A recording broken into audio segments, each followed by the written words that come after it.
کہ کبھی علاج خوراک کے ذریعہ سے ہوتا ہے، پھر کبھی مفرد غذا کے ذریعہ سے، کبھی مرکب غذا کے ذریعہ سے۔ اسی طرح علاج کا دوسرا طریقہ دوا کے ساتھ بھی ہے کہ بعض اوقات خوراک کے ساتھ دوا کا استعمال بھی شرعاً یہ مشروع ہے، درست ہے، جائز ہے، کوئی توکل کے خلاف نہیں ہے۔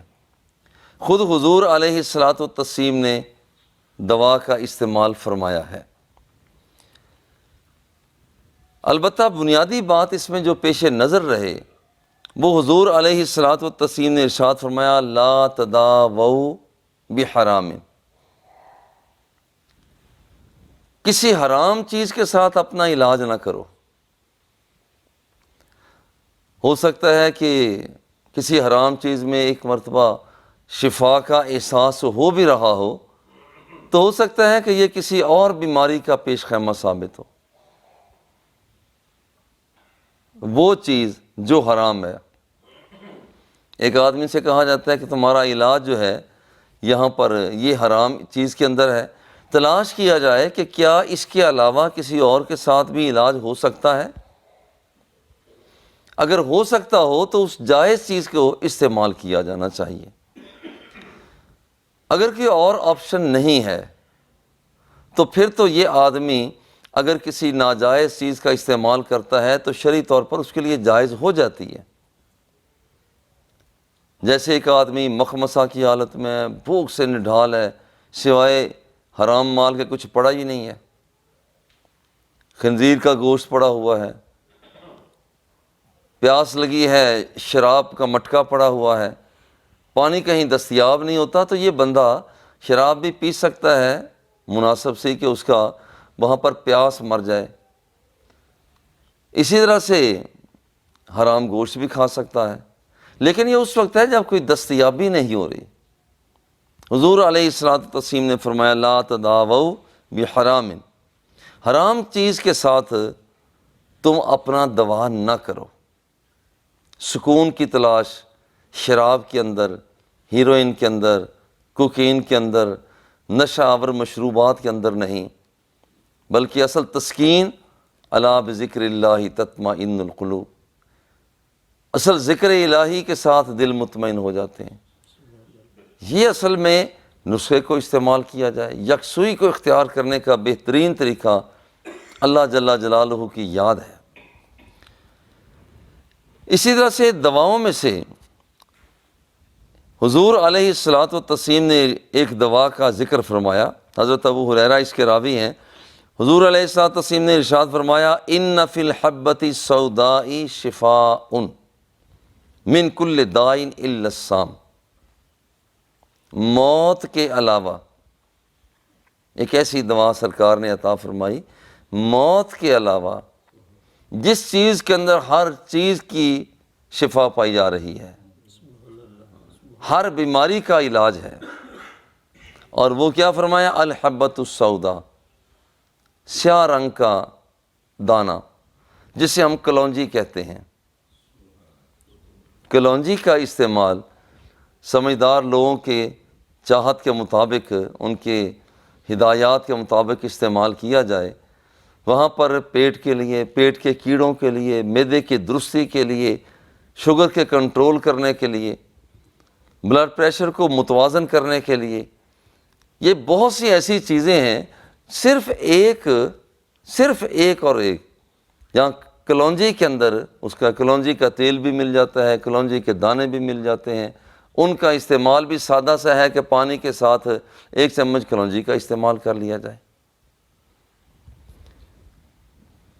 تو فرمایا کہ موت کے سوا ہر چیز کا علاج اس میں پایا جاتا ہے۔ اسی طرح سے حضور علیہ الصلوۃ والتسلیم نے عود ہندی استعمال کرنے کا ذکر کیا۔ عود ہندی میں نے بازار سے جب سبق پڑھ رہے تھے، ادارہ میں بچوں کو پڑھا رہے تھے، تو بازار سے منگوا کر دیکھا چھوٹی چھوٹی لکڑیاں ہوتی ہیں، وہ عود ہندی وہ لکڑیاں خشک لکڑیاں سی ہوتی ہیں، اور انہیں کوٹ لیا جاتا ہے اور ان کا استعمال کیا جاتا ہے۔ حضور علیہ الصلوۃ والتسلیم نے ارشاد فرمایا علیکم بہذا العود الہندی، لوگو اس عود ہندی کو لازم پکڑو۔ یہ جو لکڑیاں عود، لکڑیاں ہندی لکڑیاں، وہ چھوٹے چھوٹے تقریباً 1 انگلی کے برابر کم و بیش وہ لکڑیاں ہیں، انہیں لازم پکڑو۔ فَإِنَّ فِيهِ 7 أَشْفِيَةٍ، 7 بیماریوں کی شفا رب ذوالجلال نے اسی میں رکھی ہوئی ہے،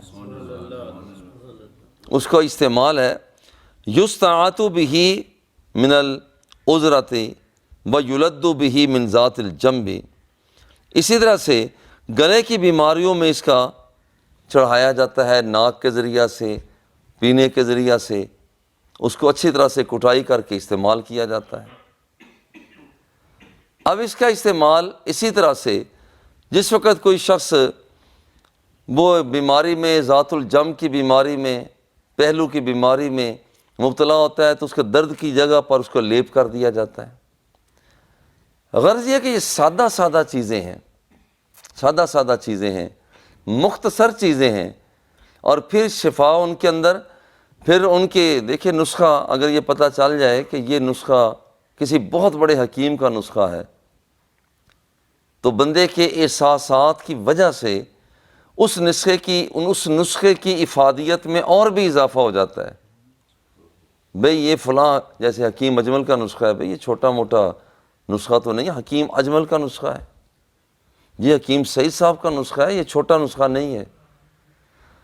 تو بندے کو اور بھی طاقت ملتی ہے۔ اگر یہ جو نسخے ہیں یہ تو حکیموں کے حکیم، طبیبوں کے طبیب، ڈاکٹروں کے ڈاکٹر، حضور علیہ الصلوۃ والتسلیم کا عطا فرمایا نسخہ، اس لیے وہ نسخے جو سادہ ہیں حضور علیہ الصلوۃ والتسلیم نے عطا فرمائے، ان کا استعمال بندوں کے لیے اور بھی زیادہ بہتری کا باعث بن جاتا ہے۔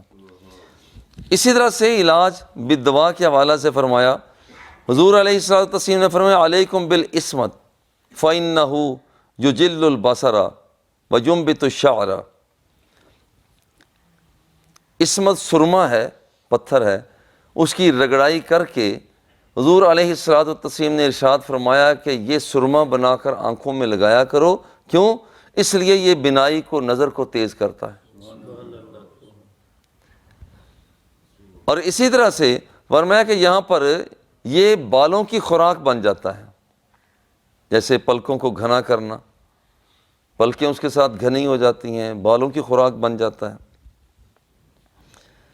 علاج کے حوالہ سے حضرت سلمہ، یہ حضور علیہ الصلوۃ والتسلیم کی خادمہ ہیں، یہ فرماتی ہیں کہ ما کان یکون برسول اللہ صلی اللہ علیہ وسلم قرحۃ، جب حضور علیہ الصلوۃ والتسلیم کو کوئی زخم ہو جاتا، ولا نکبۃ، چوٹ لگ جاتی، الا امرنی ان اضع علیہ الحنہ، فرماتی ہیں حضور علیہ الصلوۃ والتسلیم مجھے حکم عطا فرمایا کرتے کہ سلمہ وہ مہندی بناؤ، اور مہندی کو اس جگہ پر، زخم والی جگہ پر، پھوڑے پھنسی والی جگہ پر، حضور علیہ الصلوۃ والتسلیم خراش والی جگہ پر مہندی کو رکھنے کا حکم عطا فرمایا کرتے۔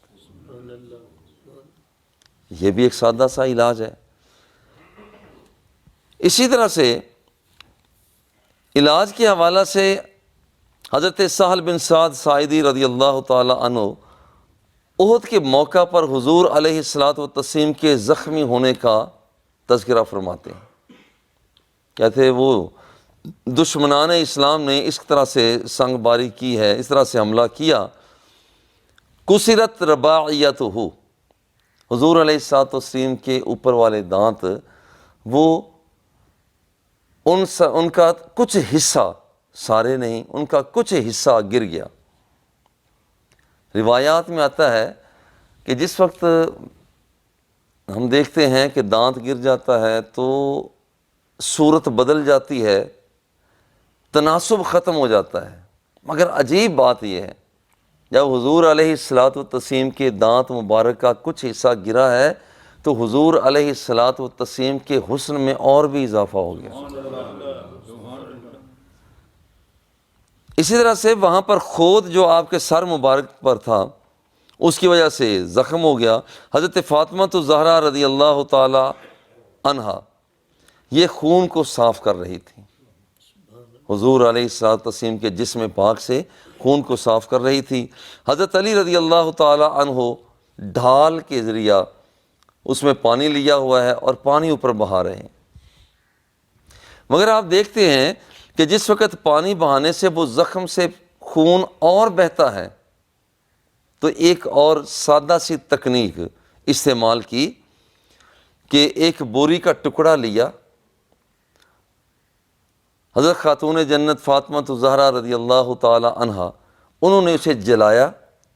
جب وہ اچھی طرح جل گیا اور خاک بن گیا، صفوف بن گیا، پاؤڈر سا بن گیا، تو الزمتہ الجرح فاستمسک الدم، تو وہ اچھی طرح سے اس زخم والی جگہ پر لگا دیا۔ روایات میں آتا ہے کہ وہ زخم، وہ بہنا جو تھا وہ بند ہو گیا۔